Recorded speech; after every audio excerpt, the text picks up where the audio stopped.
Hey Internet! Today we're going to talk about the lyrics, the thought process behind the lyrics to Appomattox Whorehouse. This song was on our 2005 album, Minuteman for the Moment. Its title comes from the Appomattox Courthouse, which is the place where the surrender was negotiated in the U.S. Civil War,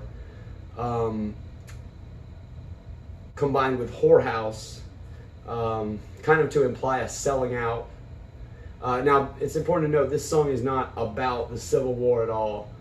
It's about negotiating between your sense of self-loathing and your sense of self-confidence, some type of surrender.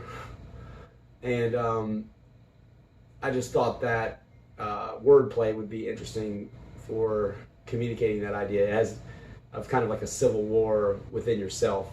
It isn't a political song about historical events or anything like that. Just the metaphor was what I was using that for there.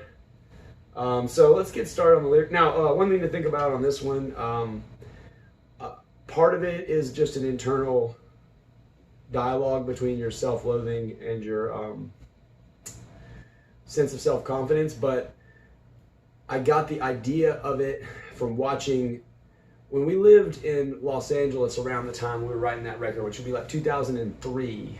We lived in Canoga Park, which is right next door to Northridge, and it's pretty much where the porn industry, at least in those days, was largely based around. And so in that neighborhood, playing in a band, you would know a lot of people that are in pornos. And at the gym that I was working out at, myself and Ryan Johnson would go in there and work out at the Powerhouse Gym in Northridge. But that gym was particularly filled with porn stars. And one in particular, I noticed there was this girl, Cherokee, in the pornos is her name. I don't really know her personally, but she was in the gym at the same time we were in the gym most of the time back then. And she started off like really petite and little, and she was like really angrily lifting weights, heavy, showed kind of signs of steroid abuse, like rapid muscle gain right before your eyes kind of thing. And she had this really sort of angry, kind of self-loathing kind of look to her when she was like mean mugging herself in the mirror lifting weights. It was really different than everyone else in the room. She was very dedicated to it, and for a steroid bodybuilder, did a great job getting jacked as hell fast. But it was just interesting. Now, I think there's sometimes with the drug use that goes with some of that can factor in. You got higher testosterone levels or something, so I'll give her benefit of the doubt. There could have been some reasonable reason for this, but it just hit me at the time. It was just stimulated a thought about kind of like watching someone apparently battling self-loathing and self-confidence and negotiating some kind of a surrender to it. So that's kind of what led me down the path of this particular song. Let's dig in.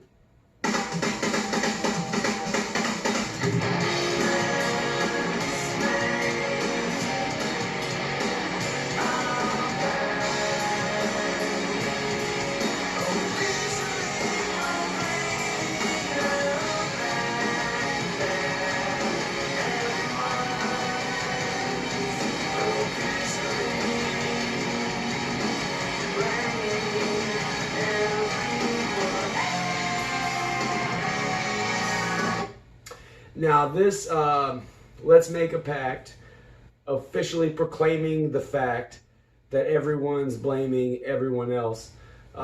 This is kind of like a narrator character explaining kind of what everyone is doing in not confronting how these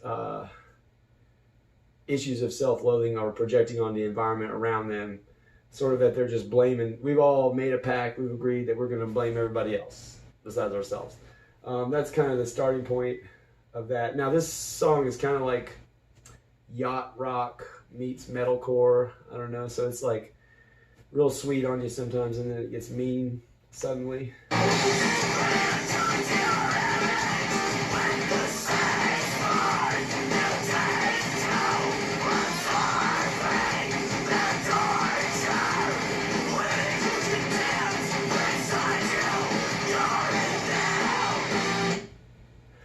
If you took to your image with the same spark you take to absorbing the torture with equal contempt, they're inside you, you're in them.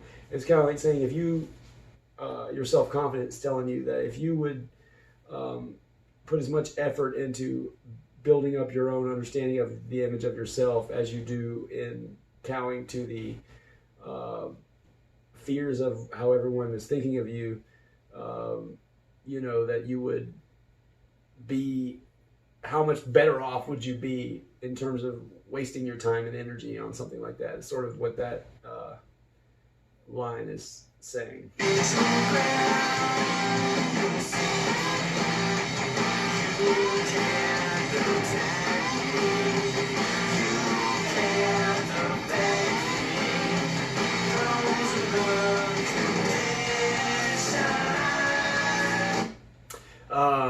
Neutral ground, this is basically the self-loathing side, the devil character on the shoulder in this, in my mind. Neutral ground, you'll see, you can't attack me, you can't affect me, those are the conditions. It's basically taunting you with the fact that there's this agreement that you can't attack them. But I mean, it's not that you're really attacking them, it's just kind of rhetorically accusing you of attacking them, if that makes sense. And then just attack me is what it, you know, keeps boiling down to, because this character is provoking you. It's yourself. It's your own self-loathing, but it's provoking you, and it's also telling you can't attack, but then telling you to attack, creating a voluntary dilemma.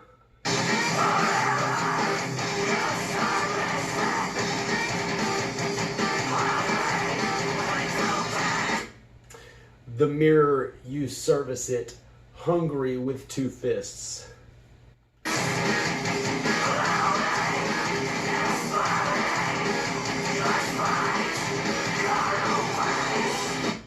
The loathing exploding your own spite in your own face. Now, the kind of sexualized metaphor there is a little, you know, nudge to the Cherokee lifting weights and looking at yourself in the mirror part that set me on this thought process, kind of like a little Easter egg, giving her credit for bringing that up just by really working hard as hell in the gym and lifting weights.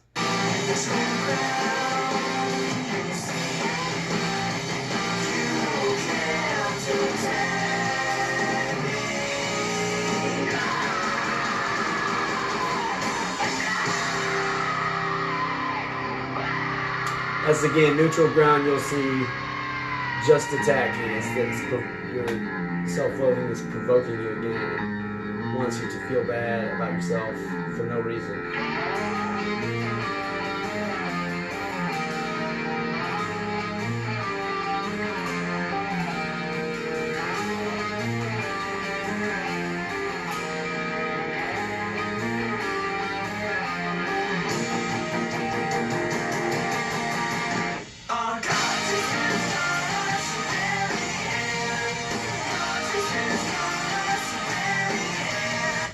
Our conscience has caught us, we'll bury it. This is kind of like the reality that when you give in to your self-loathing and you become self-destructive, your conscience is going to catch you doing it. You can't escape that part. You're caught from the start and you know it.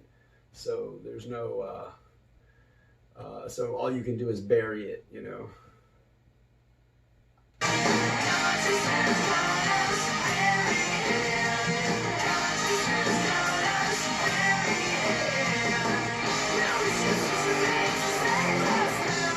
No excuses remain to save us now. This is what the self-loathing is telling you. You're already screwed. This neutral ground, you'll see Brian Virtue, the producer, duct taped in there, but I think to me it feels like you're like in a scorched earth battlefield, and it's like you hear the echo of it's neutral ground. You'll see that was provoking this whole bloody conflict.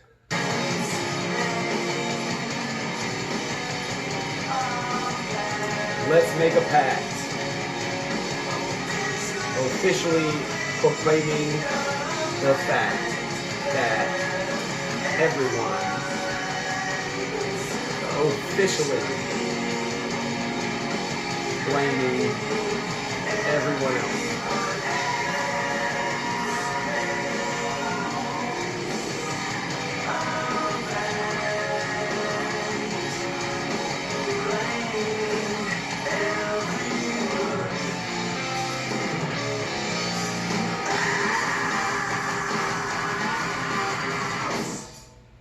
But yeah, so that's Appomattox Whorehouse. That's the issues that were being thought about when I made these lyrics. That's why some of the metaphors are in there that are in there. There is the interesting crossover of all the porno folks at my gym that we were going to at the time.